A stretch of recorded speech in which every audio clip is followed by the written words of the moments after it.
This channel does not promote any violent, harmful, or illegal activities. All content provided by this channel is meant for an educational purpose only. আর এবার যে খবরটা দেখাবো ভালো করে শুনবেন।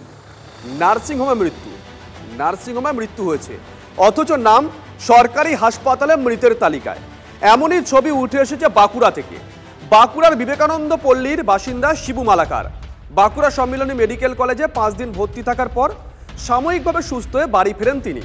পরে ফের অসুস্থ হয়ে পড়লে তাকে ভর্তি করা হয় কাছের একটা বেসরকারি হাসপাতালে, আর সেখানেই মারা যান বাঁকুড়ার Shibu Malakar. UEM Jaipur is a perfect target for prospective students aspiring for good jobs, good education with future-ready skills.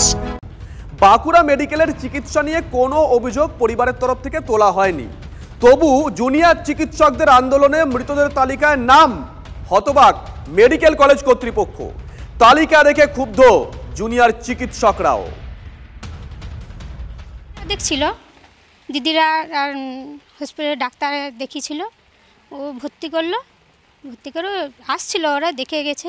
না, হসপিটালে মরেনি, বাড়িতে নিয়ে এলাম। বাড়িতে নিয়ে এসে পরে ওই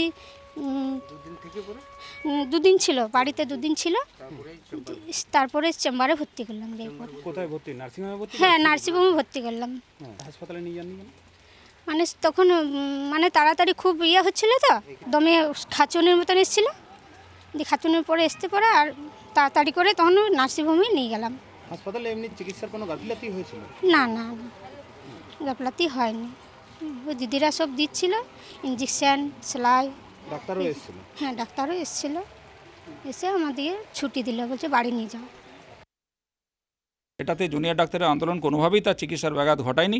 সেই পেশেন্ট এখান থেকে আমাদের বাঁকুড়া মেডিকেল কলেজ থেকে সে স্টেবল অবস্থায় এখান থেকে ডিসচার্জ হয়েছিল। তাহলে স্যার এই তালিকায় নামটা এলো কী করে? সেটা তো একটা আশ্চর্যের ব্যাপার। সেটা তো আমরাও আমাদের তরফ থেকে আমাদেরকে কেউ জিজ্ঞেসও করেনি এই ব্যাপারে, বা আমাদের তরফ থেকে, আমাদের হসপিটাল অথরিটির তরফ থেকে সেরকম কোনো ইনফরমেশন কাউকে দেওয়াও হয়নি। প্রথম থেকেই আমরা স্বীকার করে এসেছি যে তারা আমাদের সঙ্গে আছে এবং এমার্জেন্সির সময়গুলোতে সবসময় আমাদের সঙ্গে তারা কাজ করছে।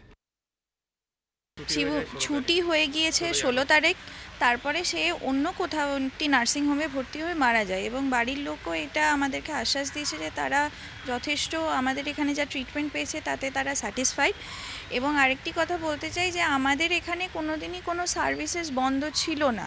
আমরা সবসময় এমার্জেন্সি সার্ভিস জুনিয়র ডক্টররা আনঅফিশিয়ালি হলেও হোক, যেহেতু বাঁকুড়া কলেজটা অনেকটি জায়গা ঘিরে আছে এবং অনেক লোককে এটা সার্ভিস দেয়, আমরা যেহেতু পেশেন্টের কোনো হ্যাম্পারিং চাই না, তাই আনঅফিশিয়ালি হলেও আমরা গিয়ে কিন্তু বরাবরই কোনো যদি দরকার পড়ে তখন আমরা গিয়ে হেল্প করে আসছি। প্রত্যেকটি ডিভিশনেরই জুনিয়র ডাক্তার এটা করছে।